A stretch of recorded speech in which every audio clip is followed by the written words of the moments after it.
What's a typical franchise break-even period? 1 month, 3 months, 6 months, 12 months? Stick around to find out.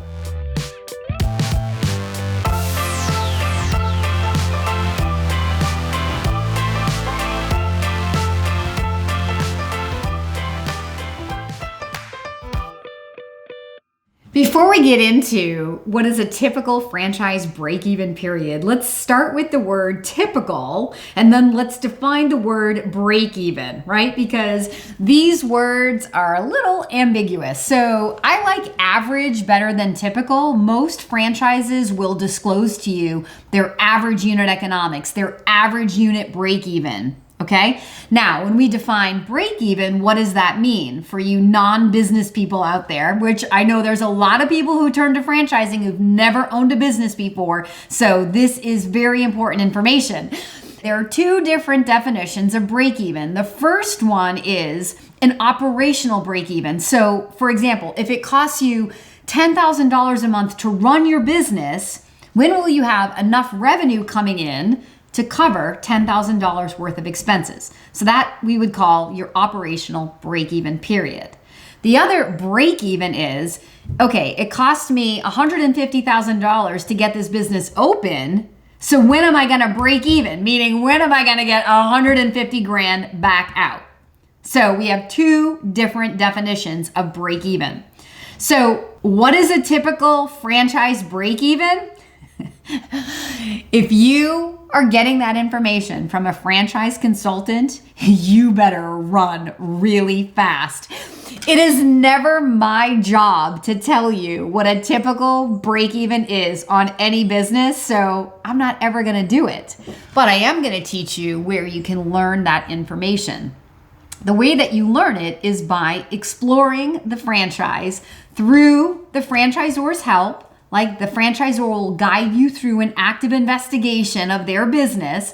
But more importantly, you're going to go out and validate with existing franchise owners who've constructed a store, know how much money they put in to get the business up and going, and that also know their operational break-even point. So those franchisees can give you both of those break-evens, but you have to be clear when you're speaking to them about what question you're actually asking.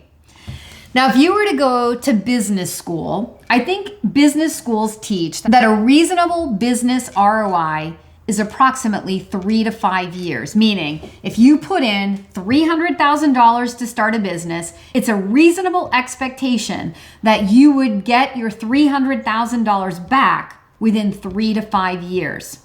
Don't panic and go turning this video off and saying, I can't afford to do it, Kim Daly.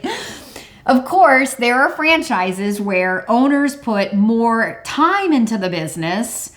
Money and time go together, but they're always in direct opposition to each other as well in a business. So there are those businesses where an owner can put in full-time hours, pedal to the metal, driving the activity of that business and produce quick cash flow. Because if you're operating a business, let's say from home base, and you don't have a lot of fixed costs, and so you go out there and let's say you're selling a widget and it's a high ticket widget. Let's say that your average ticket is $5,000 and you go out and you make a sale on day one. And let's say for you to run your back office costs you less than $5,000. Then technically from day one, you were cash flow positive, right?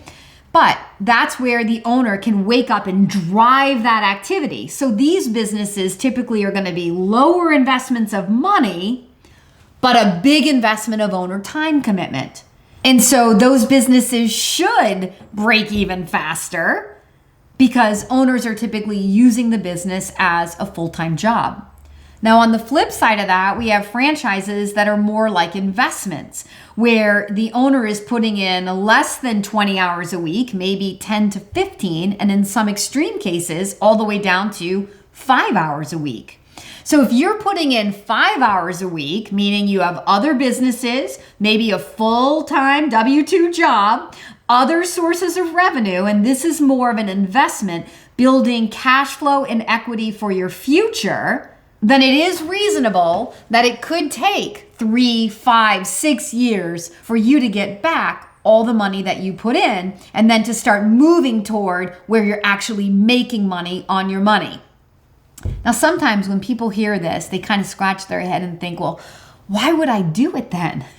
Well, the question is, where else are you going to invest your money and make that kind of money? You're not going to make that kind of money on your money in the stock market, right? You're not going to make that kind of return on an investment in your 401k and mutual funds. So it's a matter of understanding investing and how money is made. Look, if it were really that easy to make money, everybody would do it. It takes money to make money. It takes time to make money. It takes leadership and execution to make money. There are many factors that go into what drives an average break-even period in a franchise. The simple answer is to say, go out and interview existing franchise owners in a franchise and see what they're doing, and then call that average or typical. But here's another point. Like, whoever started a business to be average? Everybody wants to validate the average performance, but I guarantee you nobody is signing up to be average. So is average really inspiring? What's worse is when people use the average performance in a franchise as a reason to walk away from the business because the average performer isn't making the kind of money that they want to make. As the consultant, I'm over here shaking my head saying, are you going to take any ownership in this business? Right? This isn't plug and play. This isn't like blame it on the franchisor or expect the franchisor to be the one to make you money. So why are we using average performance for anything other than a standard and that which to set an expectation in our mind so that we sort of know the parameters in which we're going to play? If you want to be the rookie of the year, if you want to be the top performing franchisee in a system, you cannot use average or typical numbers to create your plan. You need above average numbers. So we can use the numbers that are current and present in a franchise, again, to guide us, to set the expectation. But we've got to put multipliers on that. We've got to figure out where is the gas pedal in that franchise to go out and drive 2x or 3x or 5x. All you need is a belief that it is possible and you can go and achieve it. I'm not going to tell you it's going to be easy, especially if you're the first franchisee to do it, but it absolutely is possible. So if you're asking what is an average or typical franchise break-even period of a consultant, I'm going to tell you to fire that consultant right now on the spot. It is never a franchise consultant's job to make an earnings claim to you. If you're asking what is average or typical break-even period to a franchisor, it's one measure, it's one data point. Then I'm going to have you go out and ask franchisees, what was their average break-even period? These are more data points, but none of them have to equal your truth. Everybody in a franchise will have their truth, but it does not have to equal your truth. If you want to do it faster, do it faster. If you want to do it bigger, do it bigger. Ownership means owning it. It means taking control of every aspect of this business. It may take you some time to get out of the gate, to learn the business, to kind of cruise along and have some experience, because honestly, experience is really the only teacher in life, right? So we can learn from the franchisor, but the way we're actually going to really learn what works for us is by going out and doing it. So set your own expectations. Set what you think is going to be average for you and what you think is going to be above average for you. You are not saying yes in this inspired moment of your life to say yes to your dreams, to be average at anything. So don't set your mind around average. Use it as a data point and then go out and 2x it or 10x it.